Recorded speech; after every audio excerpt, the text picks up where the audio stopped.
Bienvenue à tous et à toutes pour une nouvelle vidéo. Aujourd'hui on va parler d'un truc. Bon, on est quand même dimanche. Bon, c'est un peu spécial. Je vais quand même parler d'un truc intéressant. Justement, on va parler qu'est-ce que c'est un catalogue dans les années 50 ou les années 30. Comment on imprimait un catalogue dans les années 30? Il n'y avait pas de PC. On faisait comment alors? Oui, justement, on n'avait pas d'imprimante. Ni, justement, de PC. Comment fait-on? Justement, je vais vous expliquer. Alors, je dis pourquoi pas faire la vidéo, parce que hier, dans la vidéo d'hier, justement, je vous ai expliqué justement un petit peu les dernières brochures, les derniers trucs qu'on a vus de qualité. J'ai dit, mais pourquoi pas vous montrer un petit peu les résultats et tout ça. Donc, du coup, comment fabrique-t-on un catalogue? Alors, je vais vous parler des années 30, bien sûr. Déjà, un catalogue dans les années 30, il n'y avait ni PC, déjà ça, il n'y avait pas du tout, ni d'imprimante qu'on connaît d'habitude. Avant, c'était tout simple en fait. On avait donc une page blanche, et on faisait de la typographie et de la photographie. C'est simple. La typographie, c'était tout ce qui était trait et puis tout ce qui était écriture, et la photographie, c'était tout ce qui était photo, donc d'image. C'est pour ça que justement, plus les catalogues qui étaient sans images étaient de meilleure qualité, parce que déjà, il y avait moins de trucs à insérer, et du coup, ça coûtait moins cher. Or, c'est vrai que maintenant c'est pareil, quand on ajoute des images dans un catalogue, plus il y a d'images, plus c'est lourd. Voilà. Et donc du coup, comment que c'est imprimé? Il n'y avait pas d'imprimante, c'est une impression sous offset. Une impression sous offset, c'est simple. En fait, c'est comme une immense imprimante avec plein de rouleaux, et on a des plaques, donc des gravures, et justement ça permet d'avoir justement telle couleur, telle couleur, telle couleur, et ça permet justement d'avoir un rendu de qualité quand c'est imprimé. Genre un peu comme une rotative à billets, on va dire. C'est à peu près la même chose. Bon, alors justement, je reviens là-dessus. Là, comme on peut voir sur la petite image qui est là, justement, du l'Antoine Valdône de 1931. Donc là, on peut voir par exemple la qualité, vous voyez, c'est magnifiquement, c'est joli, c'est tout plein. Mais justement, on peut le voir dans ce truc-là, c'est que l'image est tout bonnement, purement fait à la main. Déjà, première chose, je vais vous expliquer comment fait-on un catalogue comme ça dans les années 30. Donc, on a vu la typographie, la photographie, le tout imprimé sous offset. Mais, comment le réalise-t-on? C'est quand même assez simple. En fait, déjà, nous faisons une photo. Le problème, c'est qu'une photo, dans les années 30, c'était pas fut. Si, ça existait, ça c'est sûr. Mais on pouvait pas, on va dire, découper des photos à chaque fois.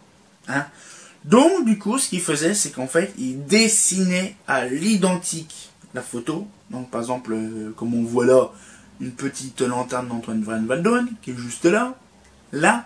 Et justement, on peut le voir, c'est une image typiquement dessinée. Et ça a été jusque dans les années 70, comme ça, je peux vous le dire. Donc, on voit très bien les traits, mais alors là, de qualité, c'est détaillé au maximum, justement pour avoir un meilleur résolu donc, au catalogue pour qu'il soit de qualité. Et donc, du coup, cette image-là, le dessin qui a été fait, on le découpe, tour pour tour, on le découpe, et là, qu'est-ce qu'on fait? C'est simple, on l'insère sur une page blanche. Après, il n'y a plus qu'à dessiner les traits, et tout ce qui est texte. C'est pareil, c'est fait sur une feuille blanche ou, on va dire, sur un transparent si c'est l'occasion, sur un transparent, un film transparent, mais généralement c'est sur une page blanche, qui est découpée aussi, qui est assemblée. En fait, si vous voulez, c'est une page blanche où il y a plein de trucs à assembler, genre un scrapbooking, vous voyez un peu le truc, c'est à peu près la même chose, sauf que c'est dans les années 30. Et donc, comme on peut le voir sur la petite image là aussi, on peut le voir par exemple, une photographie traditionnelle avec une lanterne qui est rajoutée dessus. C'est simple en fait, donc c'est une photo normale avec justement le petit luminaire qui est dessiné avec amour, qui est inséré, donc découpé et inséré dans l'image pour faire vraiment un style.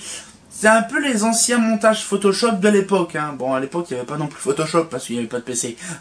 Et donc, du coup, là, donc, ce qu'il fait, c'est que voilà, vous avez un petit peu l'aperçu de ce que c'est, donc, du coup, l'assemblage du catalogue.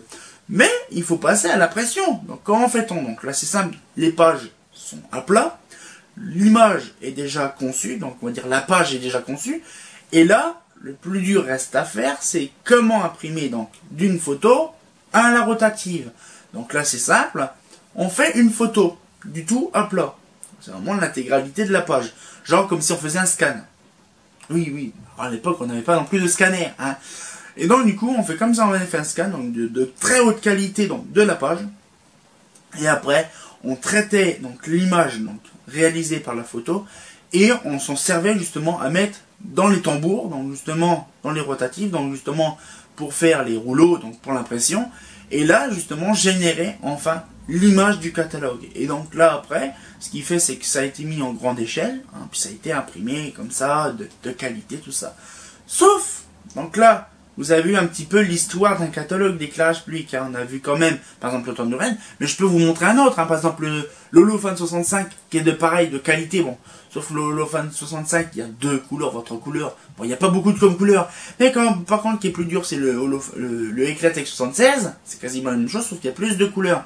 Et en fait, c'est tout à fait différent par année. Là, on a vu le 31, on a vu le 65 et le 76. C'est plusieurs années différentes, avec une technologie quasiment pareille, sauf que, arrivé à un moment, l'offset n'existe plus. Après, c'est devenu des grandes imprimeries qu'on connaît. Sauf que l'offset existe toujours. Ça sert toujours pour imprimer des catalogues. Hein. Faut imaginer un peu le truc, sauf que maintenant, c'est numérique et tout ça. Mais à l'époque, c'était fait vraiment à la main. Sauf que l'impression sous offset, c'est quand même une impression, donc des imprimantes avec des rotatifs, qui existe toujours, mais sauf que c'est de l'encre liquide. C'est une espèce de pâte liquide qu'ils mettent dans les rouleaux, et donc du coup de temps en temps il faut voilà, rincer un petit peu le blason. C'est vraiment simple en fait. Hein. Et donc du coup là je vous explique un petit peu la deuxième chose de la question justement. Comment fait-on pour refaire un catalogue genre comme celui-là, le Mazda Guide 82, oui, prenons du Mazda bien sûr, hein, du Mazda qui est là, comment fait-on pour le refaire? Sachant qu'on n'a pas de PDF de ce catalogue-là. Bon, ça prend un temps fou à le refaire, parce qu'il faut rechercher la couleur, il faut rechercher... Bon, pas tout non plus, mais moi, justement, j'utilise Photofiltre, mon logiciel préféré pour faire les catalogues en PDF, en image.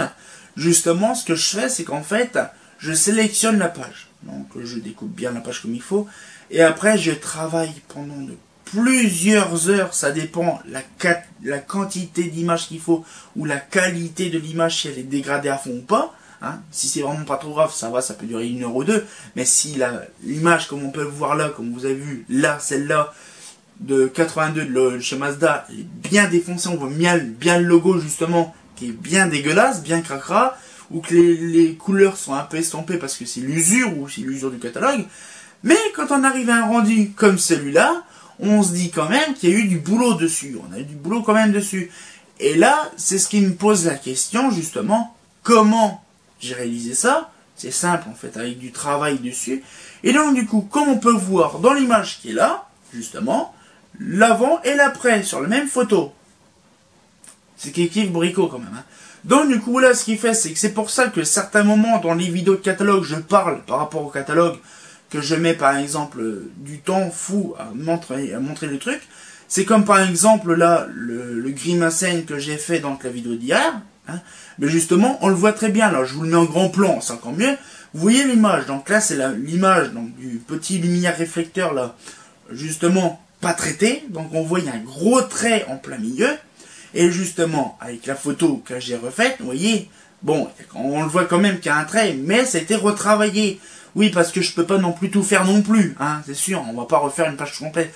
Bon, après, c'est très rare que je fais l'intérieur des pages de catalogue, je fais simplement que la couverture, la première page de couverture, justement, pour avoir une image de qualité, pour le mettre sur mon site. Je vais pas mettre une image toute dégueulasse, comme on a vu sur le Mazda Guide 82, avec le truc tout dégueulasse. Donc, je peux vous dire quand même que quand j'ai fait le Mazda Guide 82-83, avec justement la partie du logo Mazda, ah, je peux vous dire, ça m'a pris un temps fou à réfléchir comment je vais faire. Parce qu'un logo Mazda, c'est bien. Mais il faut trouver un moyen pour trier toutes les merdes qu'il y a entre les deux. C'est rien, c'est simple en fait. Bon, vous allez dire, comment t'as fait? En fait, j'ai recherché un logo Mazda que j'ai dans ma bibliothèque de logos. J'ai un logo Mazda de très haute qualité, quasiment comme s'il était quasiment, on va dire, vectorisé. Voilà. Et bien justement, j'ai pris le logo, je l'ai agrandi au maximum. J'ai sélectionné que la graphique du logo, ça, là, et justement, j'ai parvenu justement à avoir un logo propre. J'ai sélectionné simplement la partie noire, je l'ai mis en blanc, Et la partie blanche du truc, je l'ai fait en bleu. Et donc, la couleur, bien sûr, pareil du catalogue. Je me suis pas fait chier. Et donc, du coup, je l'ai inséré. Oui, mais comment tu as fait pour que ce soit découpé? Ça, des questions qu'on va me poser, c'est sûr. Mais justement, c'est pareil. J'ai sélectionné, donc je l'ai inséré bien comme il faut, bien centré au niveau du catalogue.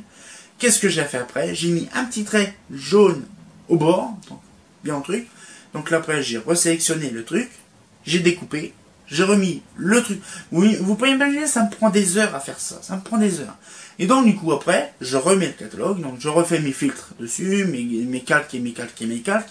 Et dès que c'est fait, j'enregistre le tout.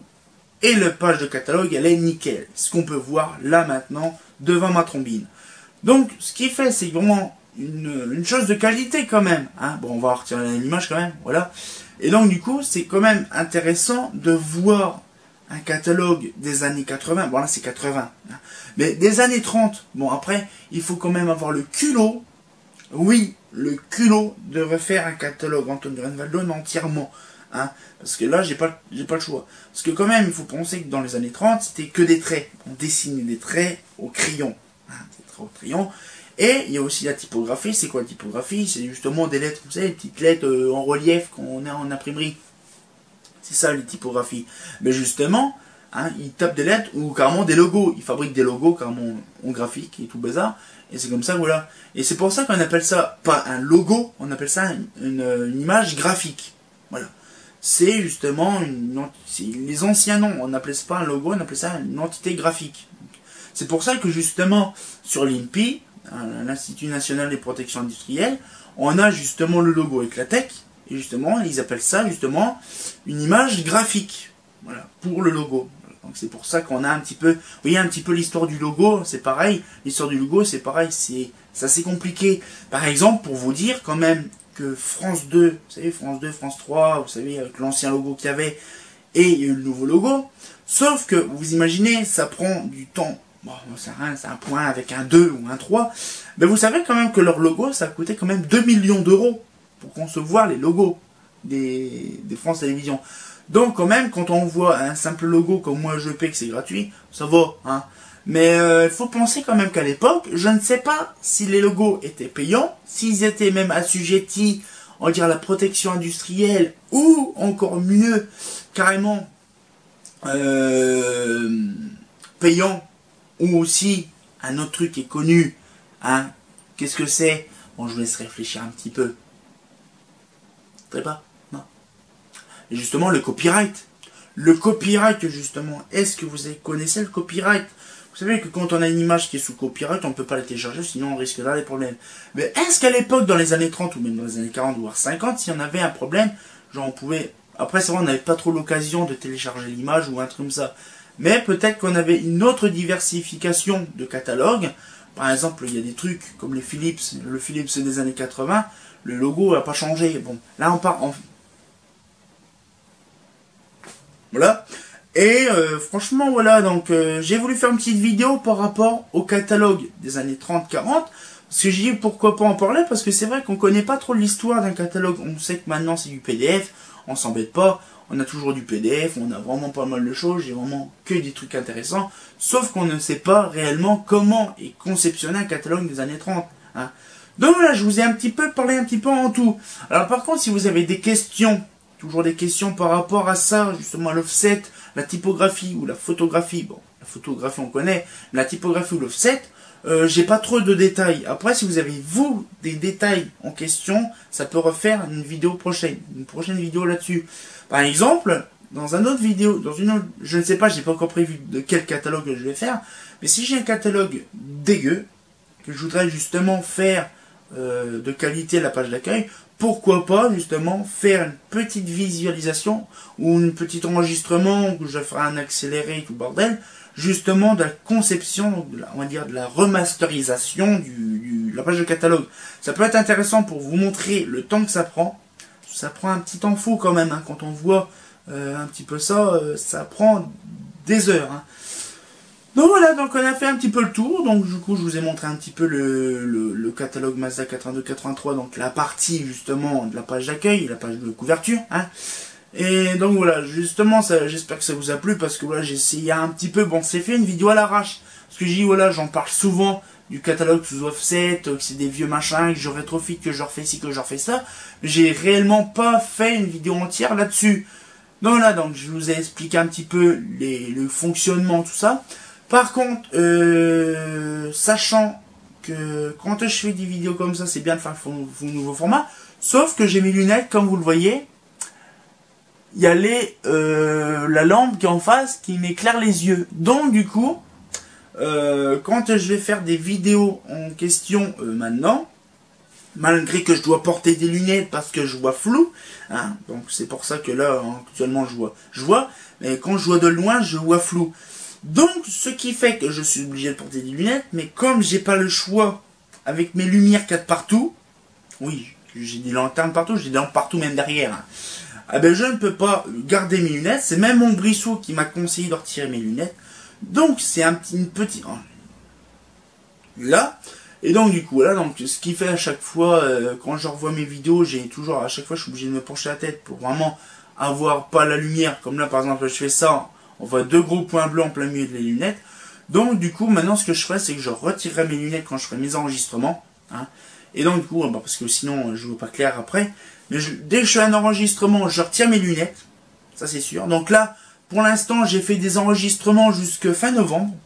Hein, voilà, parce que j'ai vraiment un peu de temps, donc j'ai fait des enregistrements, on va dire, jusqu'au fin novembre.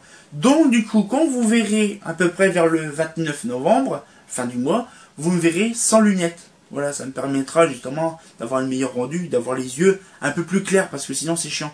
Hein. Bon, je verrai un peu flou quand je vais faire un détail sur les lampes ou des trucs comme ça, je verrai flou. Je vais faire de mon mieux, je vais écrire plus gros ou des trucs comme ça.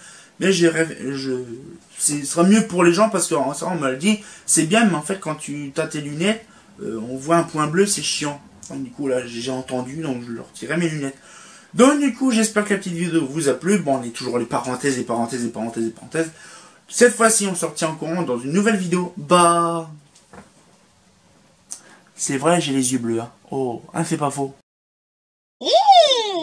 J'espère que la petite vidéo vous a plu. Si ça vous a plu, abonnez-vous et mettez un petit pouce bleu. Ben, c'est pas faux.